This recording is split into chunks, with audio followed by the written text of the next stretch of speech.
আসসালামু আলাইকুম। রমজান মাসে সবাই কম বেশি ছোলা পছন্দ করে খেতে। আমি কিভাবে ছোলা রান্না করি সেটা আজকে আপনাদের সাথে শেয়ার করব। ছোলাগুলোকে আমি সারা রাত পানিতে ভিজিয়ে রেখেছিলাম, তারপরে প্রেশার কুকারে 5টা সিটি দিয়ে নিয়েছি। এখন আমি ছোলাটা কিভাবে রান্না করব চলেন দেখে নিই। তেল গরম করে নিয়েছি, দিয়ে দিলাম দারচিনি, তেজপাতা, লবঙ্গ, দিয়ে দিচ্ছি রসুন কুচি। আমি রসুন কুচি দিয়ে দিচ্ছি, আপনারা চাইলে রসুনটা বেটেও দিতে পারেন 1 চা চামচ।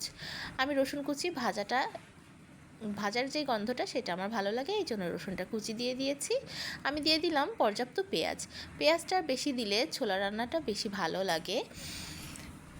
আমি 4টা এলাচ পরে দিব, গুঁড়া করে নিব। এগুলো আমি একটু ভেজে নিই, তারপরে এলাচ দিব। আমি কাঁচামরিচটাও এখন দিয়ে দিলাম। দিয়ে পেঁয়াজ, রসুন, কাঁচামরিচটা ভেজে নিয়ে সাইডে সরিয়ে রেখে দিয়ে দিব আদা বাটা। আমি এখানে 1 চা চামচ আদা বাটা দিয়েছি। আদাটাকেও পেঁয়াজ রসুনের সাথে ভালোভাবে একটু ভেজে নিব, কাঁচা গন্ধটা চলে যাওয়া পর্যন্ত। এখন আমি দিয়ে দিচ্ছি লবণ, স্বাদ মতো হলুদের গুঁড়া দিয়ে দিলাম, ধনিয়ার গুঁড়া দিলাম, দিয়ে দিব জিরার গুঁড়া, সামান্য একটু মরিচের গুঁড়া দিয়ে দিলাম কালারের জন্য। এখন আমি এই মশলাগুলোকে ভালোভাবে একটু মিশিয়ে নিব, দিব সামান্য পানি মশলাটাকে একটু কষানোর জন্য। জাস্ট এই মশলাটা কষানোর জন্য আমি একটু পানি দিয়ে দিলাম।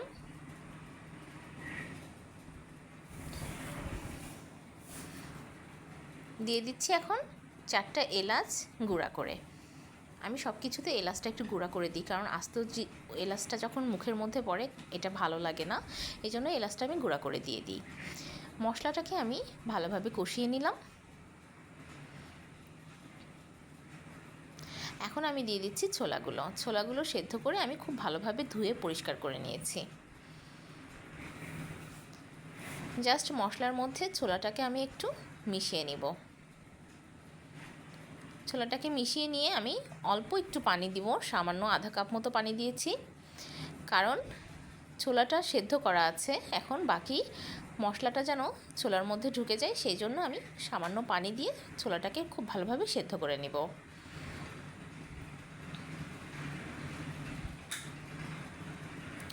দেখেন আমি বারবার নেড়ে ঢাকনা দিয়ে ঢেকে ছোলার মধ্যে মশলাটা ঢুকে যাওয়া পর্যন্ত আমি রান্না করে নিয়েছি। এখন আমি ছোলা থেকে তেজপাতা দুটো তুলে ফেললাম। দেখেন ছোলাটা রান্না হয়ে গিয়েছে, খুব সুন্দর মাখো মাখো হয়েছে। আমি একদম ভেজে মচমচা করে ফেলবো না, একটু মাখো মাখো রেখে দেব, এটা খেতে বেশি মজা হয়। এটা মুড়ির সাথে মাখিয়ে খেতে অনেক মজা লাগে। দেখেন আমি ছোলাটা নামিয়ে নিয়েছি। ছোলার উপরে একটু সামান্য ভাজা জিরার গুঁড়া দিয়ে দিলাম পেঁয়াজ কুচি, কাঁচামরিচ কুচি আর ধনিয়া পাতা কুচি। দেখেন অনেক সুন্দর হয়েছে। এভাবে ছোলা খেতে আমার অনেক ভালো লাগে, পেঁয়াজ, কাঁচামরিচ, ধনিয়া পাতা দিয়ে। আর মুড়ির সাথে মাখিয়ে খেলে তো অসাধারণ লাগে। খুবই মজা হয়েছে ছোলা রান্নাটা, দেখে বুঝতে পারবেন না, অবশ্যই বাসায় এভাবে রান্না করে খেয়ে দেখবেন, বুঝতে পারবেন কতটা মজা হয়েছে। জাস্ট ওয়াও হয়েছে। দেখেন ছোলা রান্নাটা রেডি হয়ে গিয়েছে। এভাবে রমজান মাসে আমি ছোলাটা রান্না করি। কেমন হয়েছে আমার রান্নাটা, কেমন লাগলো অবশ্যই জানাবেন। আমার চ্যানেলটা সাবস্ক্রাইব করবেন। আল্লাহ হাফেজ।